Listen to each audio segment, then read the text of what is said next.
మీరందరూ బాగున్నారా? బాగున్నారని ఆశపడుతూ ఉన్నాను. ఆ రోజున నీ భక్తి ఎక్కడ?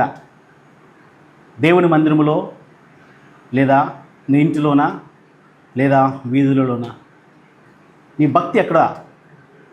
దేవుడి మందిరంలో భక్తి చేస్తూ ఉన్నాం, కానీ ఇంటిల్లో కానీ వీధుల్లో కానీ మనకిష్టమైనటువంటి జీవితాన్ని జీవిస్తూ ఉన్నాం. దేవుడు అది ఇష్టపడతాడా? నిజమైనటువంటి భక్తి చేసేవాడిగా, నిజమైన భక్తి చేసేవారిగా దేవుడు నేను చూడాలనుకుంటూ ఉన్నారు. అయితే ప్రకటన గ్రంథాన్ని మనం చూడగలిగితే ఈ రోజున నులివెచ్చనేటువంటి స్థితిలో లవోదికీయ సంఘము ఉన్నట్లుగా మనం చూస్తూ ఉన్నాం.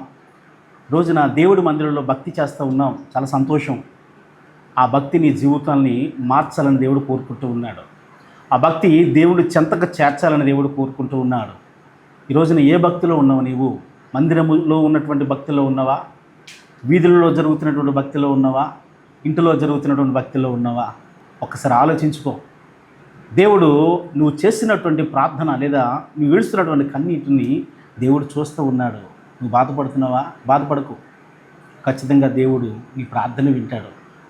నీ నిజమైన భక్తిని దేవుడు చూడాలనుకుంటూ ఉన్నాడు. నిజమైన భక్తి చేయడానికే దేవుడు నేను పిలుచుకున్నాడు కనుక సహోదరుడా, నువ్వు ధైర్యంగా ఉండు.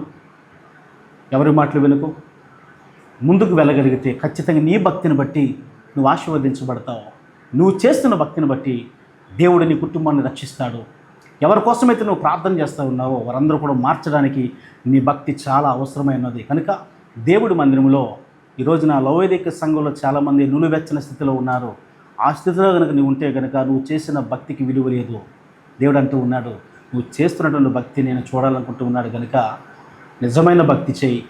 నిజమైన దీవెనను దేవుడు ఖచ్చితంగా నీకు ఇస్తాడు. అట్టి కృపతో దేవుడు నిన్ను ముందుకు తీసుకువెళ్ళాలని నేను ఆశపడుతూ ఉన్నాను. God bless you.